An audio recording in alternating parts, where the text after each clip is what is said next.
पौधे का ये भाग क्या होता है उसका? जी तना। तना, वेरी गुड। ठीक, और ये क्या है? पत्तियां। और ये क्या है? जड़। कल मैंने आपको पत्ती के बारे में पढ़ाया था। पत्ती का जो भाग तने से जुड़ा होता है इसे हम क्या बोलते हैं? प्रणवृत्त। क्या बोलते हैं? प्रणवृत्त। और पत्ती के इस वाले चपटे भाग को क्या बोला जाता है?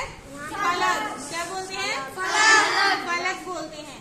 और पत्ती में ये जो डिजाइन सा बना होता है इसे हम बोलते हैं शिरा विन्यास। क्या बोलते हैं? शिरा विन्यास।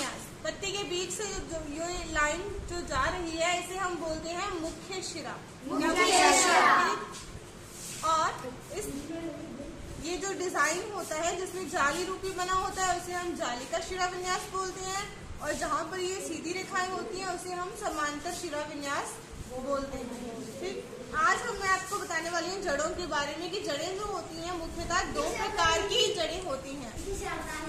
ठीक, ये वाली जो जड़ है इसमें क्या है? एक मुख्य जड़ आ रही है। ठीक, बाकी उससे आगे देखो यहाँ से इसके बाद से कुछ जो जड़ें हैं वो निकल रही हैं। ठीक, तो इस प्रकार की जड़ को हम मूसला जड़ बोलते हैं। ये जो मुख्य जड़ है मेन इसे हम मूसला जड़ बोलते हैं। और इसके जो आसपास वाली है इन्हें हम बोलते हैं पार्श्व जड़। आसपास वाली को क्या बोलते हैं? पार्श्व जड़। और इसको हम क्या बोलते हैं? मूसला जड़। क्या बोलते हैं? मूसला जड़। ठीक, तो ये एक प्रकार की जड़ होती है जो मूसला जड़ होती है। दूसरी हम देखेंगे घास के पौधे में। ठीक, इसमें क्या है? इसमें कोई मुख्य जड़ नहीं है। ठीक है, मुख्य जड़ नहीं है ना इस प्रकार, तो ये क्या है? सारी जड़ें एक समान होती हैं। इस प्रकार की जड़ों को हम बोलते हैं रेशेदार जड़। क्या बोलते हैं? रेशेदार जड़। ठीक, तो 2 प्रकार की जड़ें हमने देखी। जड़ों का काम क्या होता है? ये मिट्टी से पौधे को क्या क्या लेके जाके देती है? पानी लेके जाके देती है, पानी और खनिज लवण। ठीक है, अगर पौधे की जड़ ना हो तो क्या वो पौधा चलेगा? नहीं चलेगा। तो जड़ का होना पौधे के लिए क्या होता है? बहुत जरूरी है। तो बच्चों आज हम पढ़ेंगे फूल के भागों के बारे में। फूल को पुष्प कहते हैं, हिंदी में क्या कहते हैं? पुष्प कहते हैं। तो पुष्प का ये जो रंग वाली ये है इन्हें हम क्या बोलते हैं? पंखुड़ियां। ये क्या होती हैं? पंखुड़ियां होती हैं। और ये जो बाहर वाली हरे रंग की पत्तियां हैं इन्हें हम क्या बोलते हैं? बाह्य दल। बाह्य दल बोलते हैं। ठीक, उसी प्रकार ये वाला फूल है, इसमें ये जो बाह्य दल है ये क्या है? जुड़ा हुआ है। ठीक,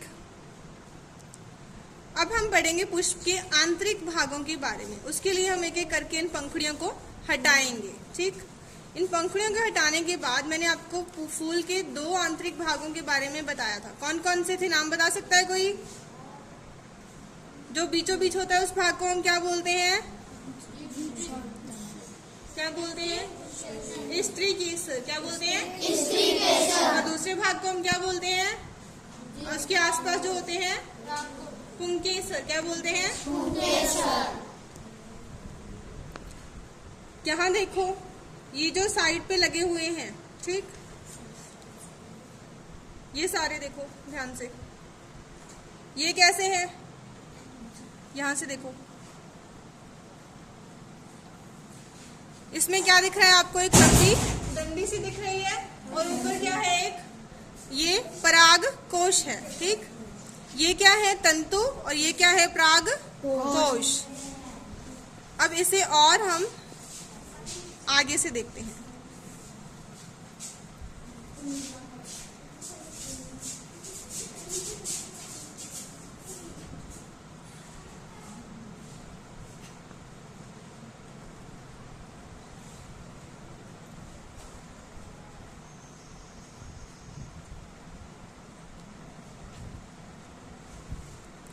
ये जो है ये इसका क्या है? स्त्री केसर वाला भाग। क्या है? स्त्री केसर। इसमें एक से ज्यादा क्या है? जुड़े हुए स्त्री केसर हैं।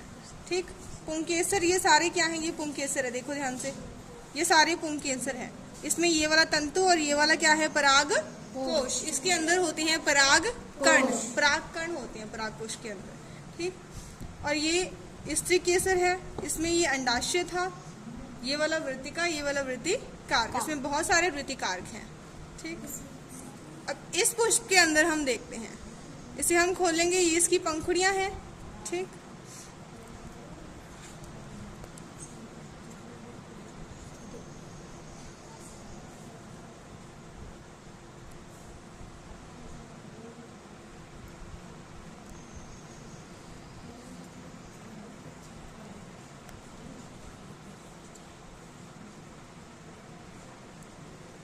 ध्यान से देखो भाई, ये क्या है एक,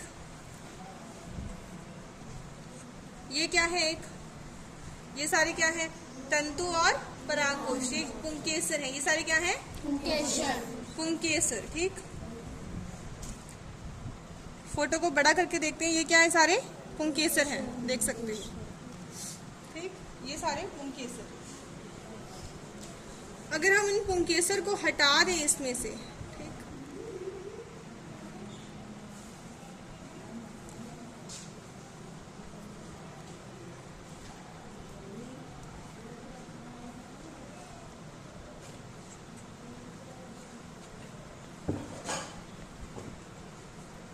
इन पुंकेसर को हटाने के बाद ये हमारे पास क्या है? एक स्त्री केसर। क्या है ये?